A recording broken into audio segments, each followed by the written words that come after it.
রাব্বুল আলামিনের দরবারে যে আল্লাহ পাক বিভিন্ন মায়ের সন্তানকে একত্রিত করে প্রতি সত্তার ন্যায় পবিত্র জুমার দিনে জুমায় এসে আল্লাহর দরবারে মাথা নত করা তৌফিক দান করেছেন, সে আল্লাহর কাছে লাখো শুকরিয়া। সবাই বলুন আলহামদুলিল্লাহ রাব্বিল আলামিন। আলহামদুলিল্লাহ বলে শেষ নয়। যে নবীকে সৃষ্টি না করলে আল্লাহ পাক পাহাড় পর্বত নদী নালা 18,000 মাখলুকাত তৈরি করত না, সেই নবীর প্রতি শত শত দরুদ এবং সালাম। সবাই বলুন সাল্লাল্লাহু আলাইহি ওয়াসাল্লাম।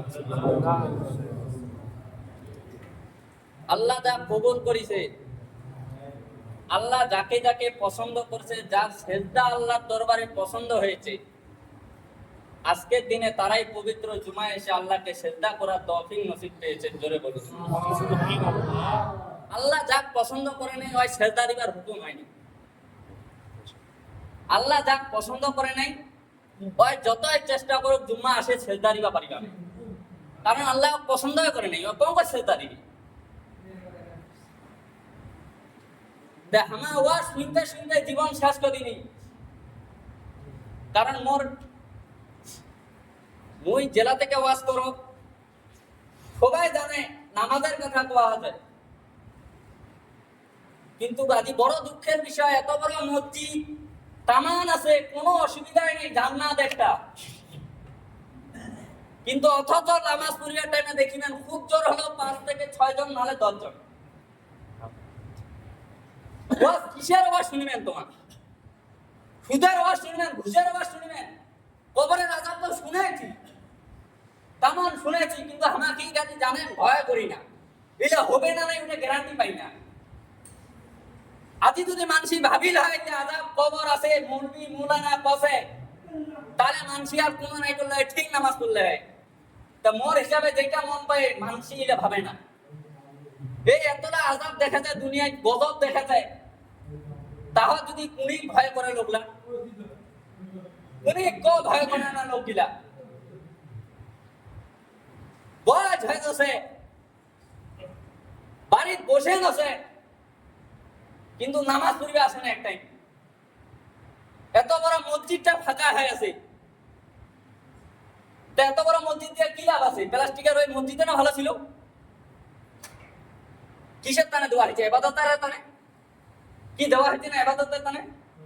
তো ইবাদত কেন 5 জন 10 জন 6 জন করে দিই? এত কাম বাড়ি দেখা যায় দুনিয়াবি, এত কাম দুনিয়ায়। তোমার সারাদিন না কাম করছেন, ফজরে কি করছেন, তোমার এশার টাইমে কি করছেন? এক টাইম জুম্মা না আসে লোকলা, যেমন মানুষ তোবা করে মদ খাবানো দারু খাবানো, অঙ্ক তোবা গাইছে বোধহয়, নামাজ পড়ি না। এইটা কি হবে? আবার যাও 3.5 হাত মাটির তলাত, ছেলা হবে খেলা গান, নামাজ কাক কয়? তোমার বোধহয় মনে করছেন মৌলানা হাফেজ মুন্সি ইমাম যেতলা আছে এগুলো বোধহয় মিশা কথা, বোধহয় ভুয়া কথা। আরে দারু খাবার যদি যাই খাইলে তো মুন্সিরা এখন খাইলে হয়, ওমা খায় না মানে কি? এটা মানা আছে, হারাম আছে? নামাজ পড়া যদি ভালো নাই হলে তো মুহে না আবার সান্নু হয়, মুই কেন নামাজ পড়ছো? তার মানে বুঝা যাচ্ছে নামাজ পড়িবা নাকি হুকুম করছে না। তা আমার মানসি বুঝি না, আর কথা মুখ এইখান দেয় না আল্লাহ, ওইখান দেয় না আল্লাহ, মোর কথা আল্লাহ শুনে না, এত দোয়া করছো, কান্দা কাটা করছো। আর তুই বাড়ির কান্দে কি হবে? মসজিদে বসে নামাজ পড়ে কান্দে, তারপরে তোর কথা আল্লাহ শুনিবে।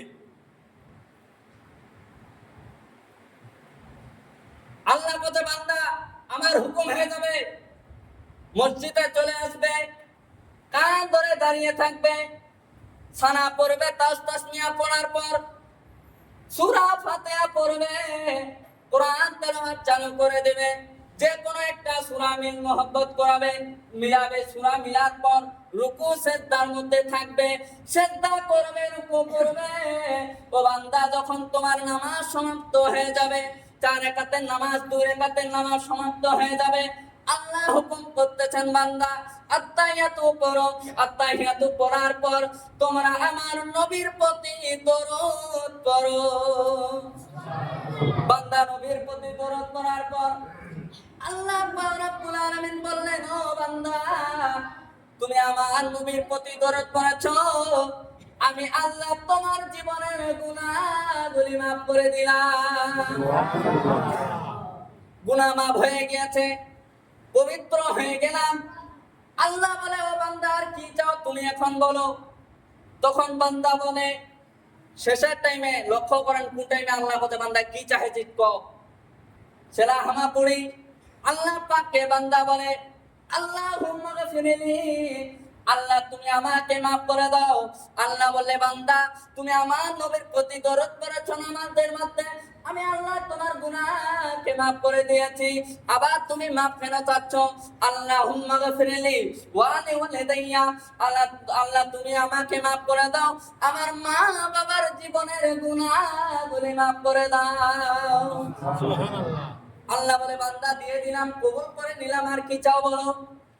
তখন বান্দা বলে, ওয়ালে ওয়ালে দাইয়া ওলিমান তাওয়ালাদা, ও আল্লাহ গো তুমি আমার ছেলে সন্তানকেও মাফ করে দাও। আল্লাহ বলে, মাফ করে দিলাম, আর কি চাও বলো। ওয়াল জামিল মুমিনিনা ওয়াল মুমিনাত, আল্লাহ জমিনে যত মুমিন মুমিনাত আছেন তাদের গুনাহগুলি তুমি মাফ করে দাও। আল্লাহ দিয়ে দিলাম, আর কি চাও বলো। ওয়াল মুসলিমিনা ওয়াল মুসলিমাত, আল্লাহ যত মুসলিম মুসলিমাত আছে তাদেরও গুনাহ তুমি মাফ করে দাও। আল্লাহ বললে দিয়ে দিলাম, আর কি চাও বলো। আলা হায়াই মিনহুম ওয়ালা আমওয়াত, আল্লাহ গো যারা মৃত্যুবরণ করে অন্ধকার কবরে চলে গিয়েছে, ও আল্লাহ তাদের জীবনের গুনাহগুলি তুমি মাফ করে দাও। আল্লাহ বললে, বান্দা মাফ করে দিলাম। তে কোনটা মাফ পাওয়া যাচ্ছে? বাড়িতে বসে মাফ পাওয়া যাচ্ছে না নামাজও যাচ্ছে? ঠিক জুম্মা আসলে মাফ পাওয়া যাবে না বাড়িতে বসে? আর কথা মোরে তো আযাব মুখ আল্লাহ দেখে না, কেন দেখি না তুই ইবাদতে না করি।